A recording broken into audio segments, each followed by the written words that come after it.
Diyan kami pumunta kahapon, Kapsat. Diyan. Nandito kami sa Gate 4. Itong building na ito, Kapsat, ay yung mga naman, mga staff ng school.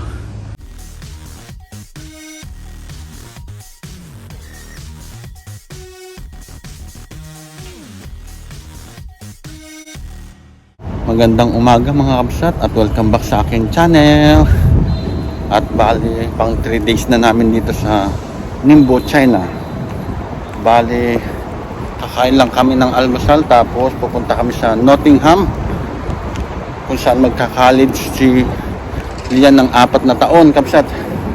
At mabuti na lang may Nottingham na dito sa China kasi ang balak sana ni Lian ay sa UK, kaso medyo mahal dun, Kapsat. Kaya sabi namin dito na lang sa Ningbo. Yun, bali pa naman makakatipid lang kami sa dorm niya saka sa mga allowance niya sa pagkain, Kapsat. Pero sa tuition fee parehas lang sa UK saka dito sa Ningbo, China. Dito, Kapsat, mayroong Shaolong Bao sa KFC dito sa Ningbo, pero sa Shanghai wala. Ito yung breakfast namin ay in-order ko dito sa KFC. Rice. Tapos Shaolong Bao. Tapos sliced bread na may cheese. Tapos kalian ganito din, parehas kami. Tapos na kami nag-almusal, Kapsat. At nandito na yung taxi namin. Papunta na kami sa Nottingham para mapasyalan ang Nottingham dito sa Ningbo, China. Diyan kami pumunta kahapon, Kapsat. Diyan, yung banda. Dude, she was so... No one would want to tease you. And one eye. Ayan. It's Kakanan ka dyan. clownfish, Sa Changi Square. Garfield, yeah. He's a cat.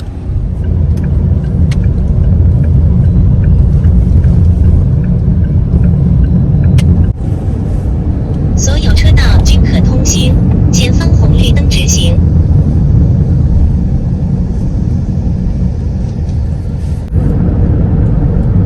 注意红绿灯。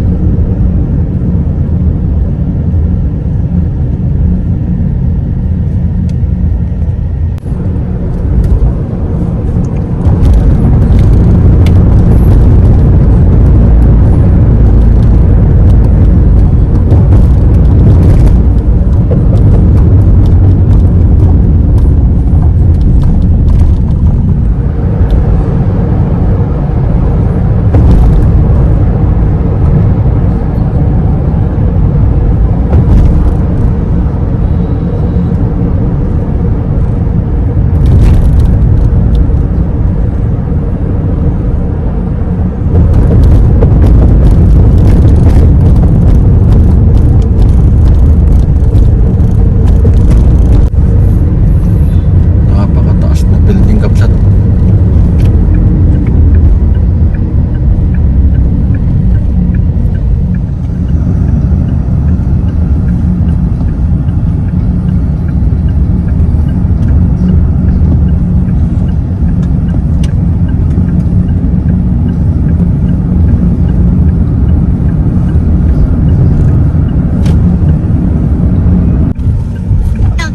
右边下车，右边。8:38分到达。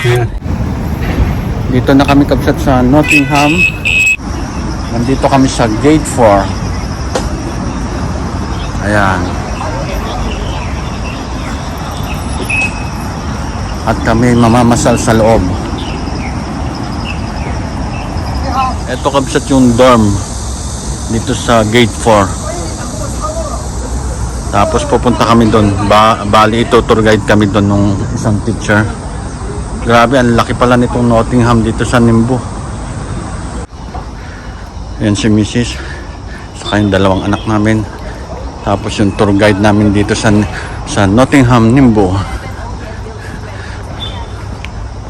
Ang ganda dito, Kapsat, pala. Kasi sa loob nandito na lahat. Kagaya ng coffee shop, post office, pag magpapalaba ka ng damit, pag mag-withdraw ka, hindi mo na kailangan lumabas pa. Wow.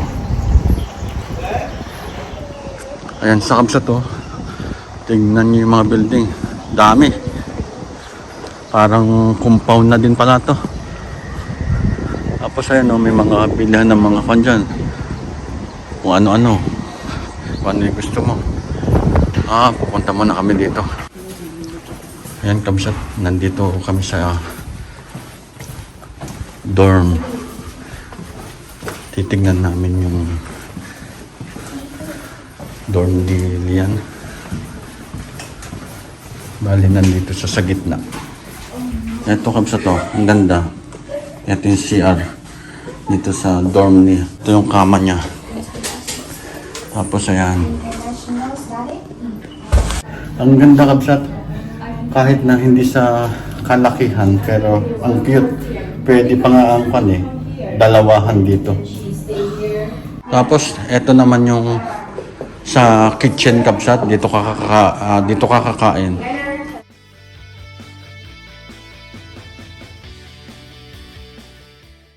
Tapos dito din yung labahan. Yan.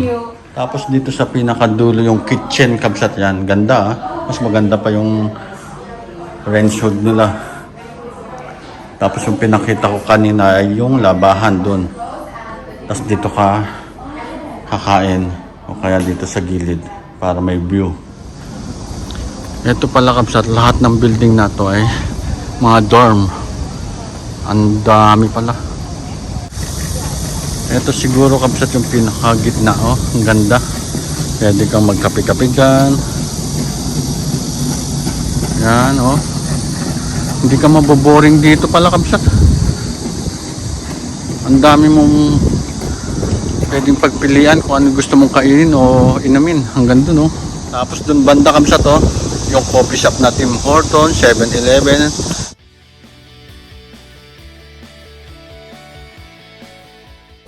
Tapos Kabsat dito sa canteen, meron din 7-Eleven ulit. Wow. Punta kami dun sa loob. Tignan namin yung loob ng canteen. Loob ng canteen nila Kabsat. Ang ganda, ang laki din. Tapos doon ka mamimili ng gusto mong kainin. Nandito kami sa second floor nitong canteen Kabsat. At eto, Subway. Tapos ayun, meron pa doon iba-iba. Tapos dito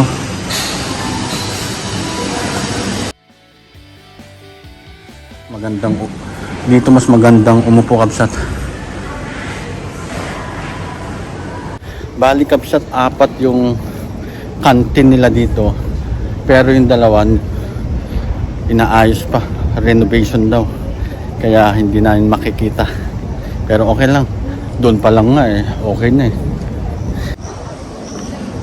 Grabe ang luwang. Ito Kabsat, dorm din. Pero pang 8 people daw ang isang room. Ganda, pwede na din. Yeah. 8 people. Tapos ito, under renovation. Itong nakikita nyong brown na parang bilog o oblong na yan. Yan daw pala yung gym. Wow. Tapos yan pala yung tennis court nila Kabsat, yung may kulay puti na yan. Ito na yung gym na sinasabi ko kanina.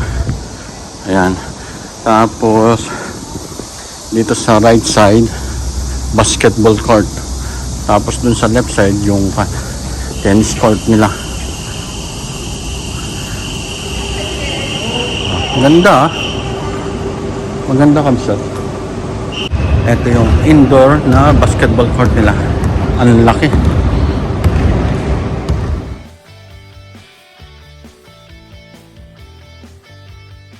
Ito yung gym nila Kabsat. Ayan.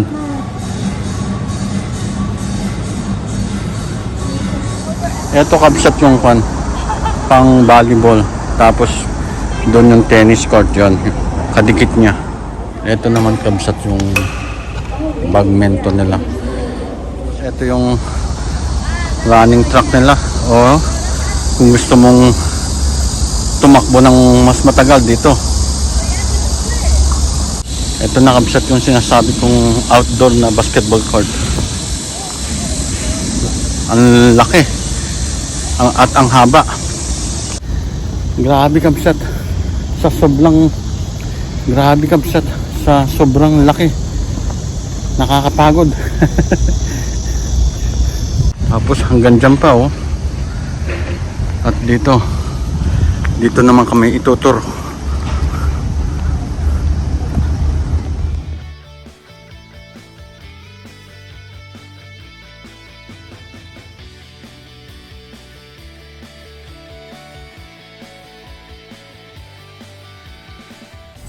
Ang luwang kabsat ah.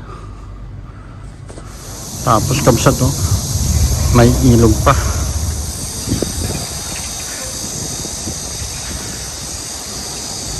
Nandito naman tayo sa Faculty in Science and Engineering na building kabsat.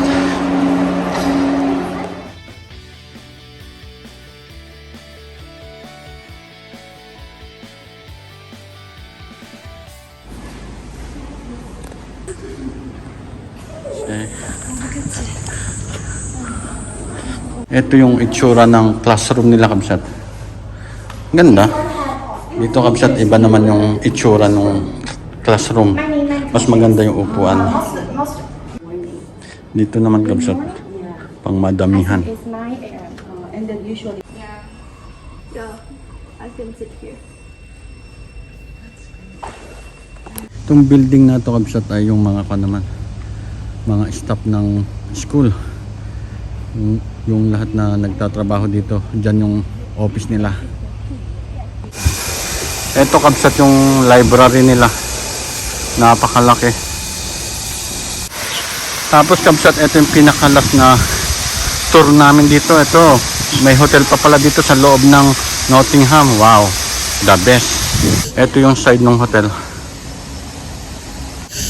Ayun kabsat, nakalabas na kami sa Nottingham. At tapos na yung tour namin dun. Papunta na kami sa subway para bumalik sa hotel. Grabe, ang ganda. Hindi mo na kailangan lumabas dito sa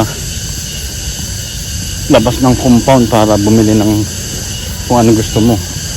Kung sawa ka na doon sa mga food doon, ay pwede ka magpa-deliver tapos dadali nila doon sa guard. Tapos yung guard ang magdadala doon sa kung anong building yung dorm mo. Wow, the best kabsat.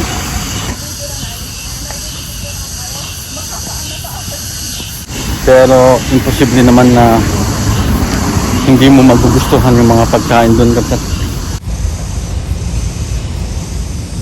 Tapos dito din sasakay si Lian pag gustong pumunta sa Shanghai. Sakay siya ng Line 8. Tapos transfer sa Shanghai Railway Station kabsat. Onto the handrail. Kabsat to, driverless. 下一站